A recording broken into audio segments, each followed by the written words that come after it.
Hey guys, welcome to this episode of Fishing the Garden State, and it's time to put some line on a reel. So stay tuned, I'm going to teach you how to throw some line on a baitcaster. Alright, welcome back guys. So, you've seen the videos, you know I got the new reel, you know I got the new rod. Just going to happen to put the reel on the rod for now. It's probably not where it's going to stay, but more for demonstration purposes. But we're going to throw some line on a baitcaster. So we're going to go over a few things. The arbor knot, so how do you attach the line to the spool of the baitcaster, especially when the spool here, as you can see, is a solid spool. No holes in there like some of the others that you can put the line through the little holes and just reel it up that way. Excuse me. Wow. Or you can just tie it through the loops. No, we're going to have to wrap it around the spool, do an arbor knot, and tie it the appropriate way, the way you should. So we're going to work on that. If you're not familiar with the arbor knot, we'll talk about it a little bit. I'm not going to show too much detail, but I'm sure there's plenty of videos out there on the arbor knot. And then I'm just going to show you how I do it. Doesn't make it right, doesn't make it wrong. It's just the way I put the line on there. So when I was out, I bought some Seaguar 12-pound fluorocarbon. So I'll grab my line box here behind me. So nice way to keep your line stored. Plano's got a little line box. It works. Otherwise, just a little plastic tub I keep it in as well too. I get some other spools that are bigger that don't fit in this, but it works. We got plenty of fishing line. So let me find the Seaguar here. So did the red label. I think it's gone. I think they've moved on to some other one stuff, but it's still great line. Was actually getting it at a great price, and it was the only one that was there in the 12-pound. I wanted the 12 so I can make sure I get the baits a little lower on some of the areas that I fish in, so I can get them lower faster. From a kayak, from a bank, you know, I got to get the bait in the position quicker. Sometimes I'm restricted on how far casts I can make, so that lighter line from 15-pound, it allows it to get down there, and I wasn't able to find any 12-pound in the other ones. So we got the red label Seaguar 100% fluorocarbon. So what I do, and again, doesn't make it right, I like to run it through the guides on a rod. So you don't need to run it through all the guides necessarily, but I'm probably going to, and then tie the arbor knot onto your reel. Make sure you go through the guide on the reel, because you don't want to get all set up, reeve it all through, tie your arbor knot, and then not be able to put the line on the reel. So keep that in mind. It's a common mistake when you try to rush. So let's get the reel on the rod here.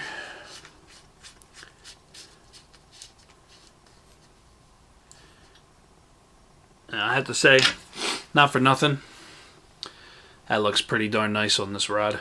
But the other reel is going to look good on there too when I put the appropriate reel for the appropriate rod. Now, it could work on this. There's no reason why a 6.6 to 1 couldn't work on the medium fast. It more than definitely can. But for what I got it for, what I'm setting it up for, it's for my medium moderate action for cranking. But I always could. Definitely could. So now we got that there. It's time to get our line out.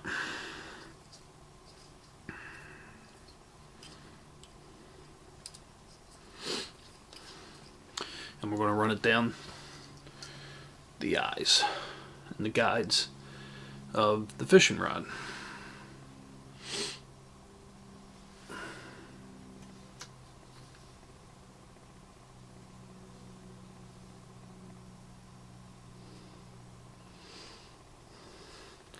Tiny little micro guides anymore are so darn small. Gotta make sure you get it in there.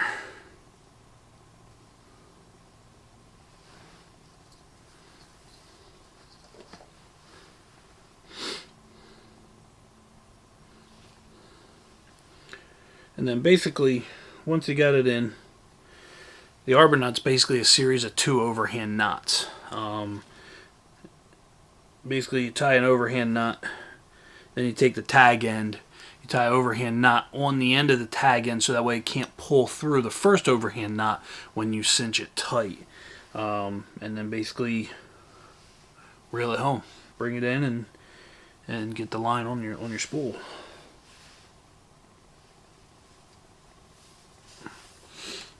Alright.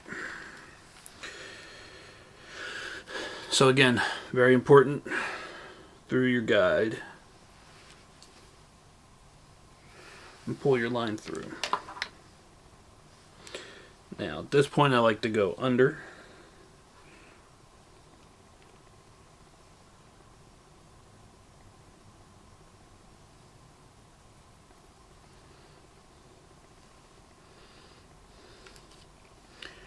And just get it to come out the other side.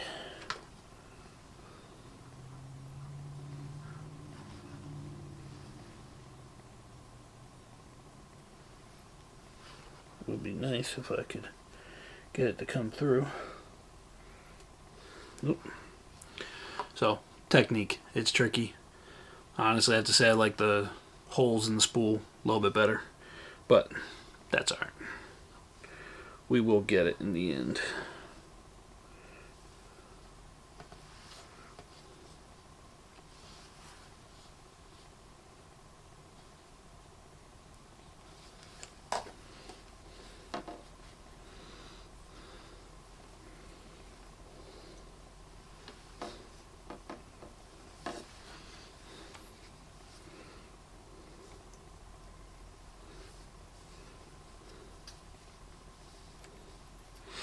Alright, so we're through.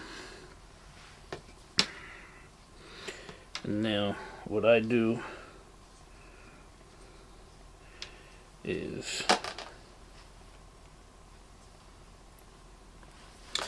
take both 2 pieces of the line, and again I'm going to tie that overhand nut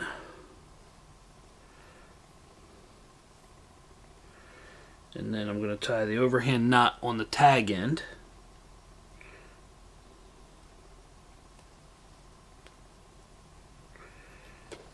And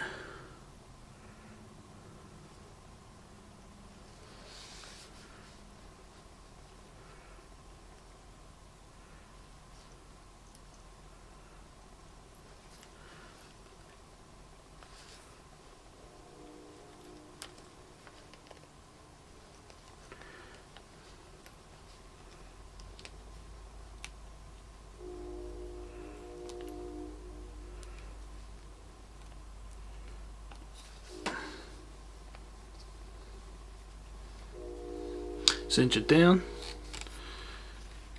and you got your arbor knot. Hard to see, but it's on there, I promise you that.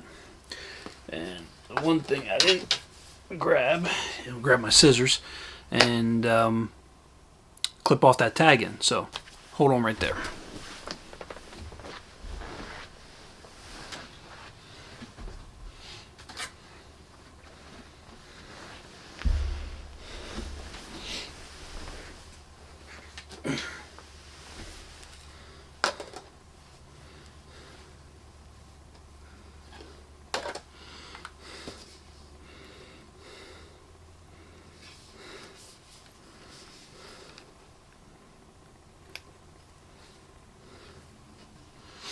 Cut off the tag end.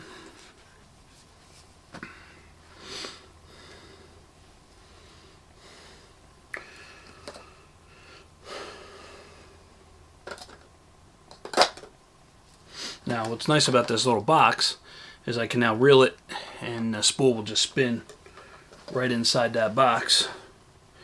Now you want to make sure you hold some tension. So I'll turn the camera here. You want to make sure you're holding some tension with your finger in there.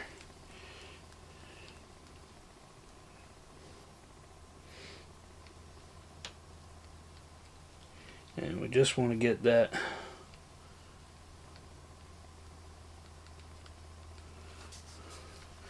line to start pulling.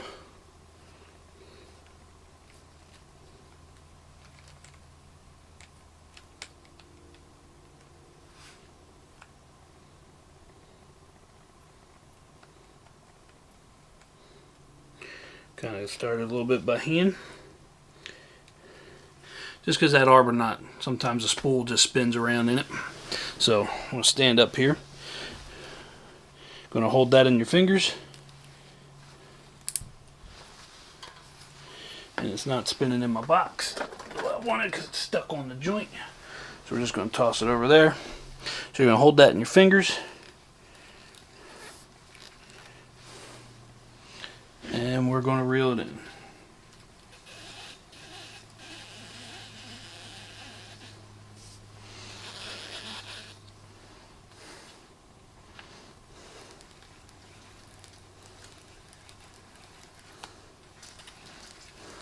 Now I like to fill the spool pretty much the majority of the way.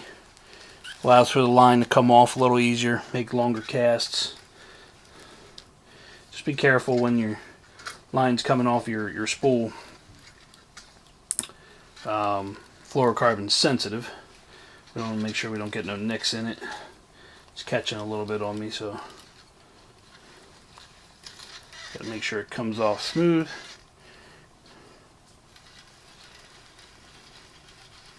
And it's getting on our reel nice and smooth and even,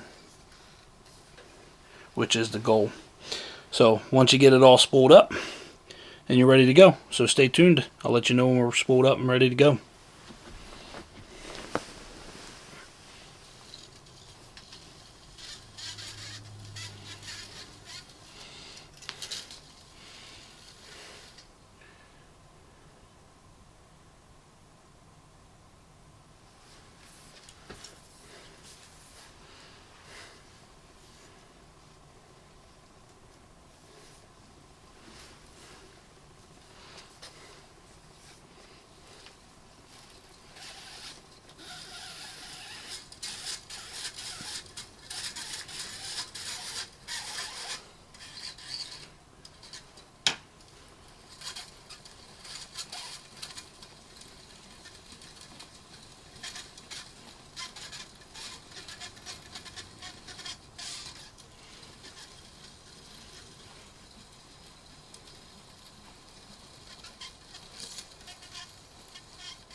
Alright, so now that process is over, you got yourself a nice full spool of line.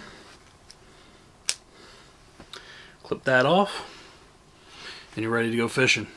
So thanks for watching this episode of Fishing the Garden State. You know, it's a simple one, you know, but that's how you put line on a baitcaster. Now that's fluorocarbon line. It's also would work the same for copoly and monofilament. You could, in the interest of saving money, put some backing on and then tie the fluorocarbon to some monofilament or some copoly or stuff like that to save. I was able to pick this line up pretty cheap. I wanted to put it on just to see what the difference was without backing. But if you're putting on braid, you definitely want to put backing on there, because braid will slip a little bit when you go to set the hook. Regardless of how your drag is set, you want to make sure that you put some backing on there. It won't spin on the spool. Gives it something, a little teeth to grip into. So you want to buy, plus the braid's a lot more expensive. You want to make sure you can get the most out of that. So I do recycle my line, so once it goes on this way, I then reel it off of this onto another reel, so I can use the fresh line that's underneath that may never even see the water. So, you know, I don't waste. I'm not here, you know, with a ton full of money where I can afford to do that. But for this particular experiment, I was able to pick up this line for under $10, so it was worth to see how it comes out. But you know, normally I'm very conscious on how things work and how they work for me, and I want to see how it worked without having any backing on there to save on the fluorocarbon a little bit. So thanks for watching this episode of Fishing the Garden State. Hope you guys enjoyed it. Hit the thumbs up, subscribe, let me know what kind of videos you want to see next. Thanks again, guys.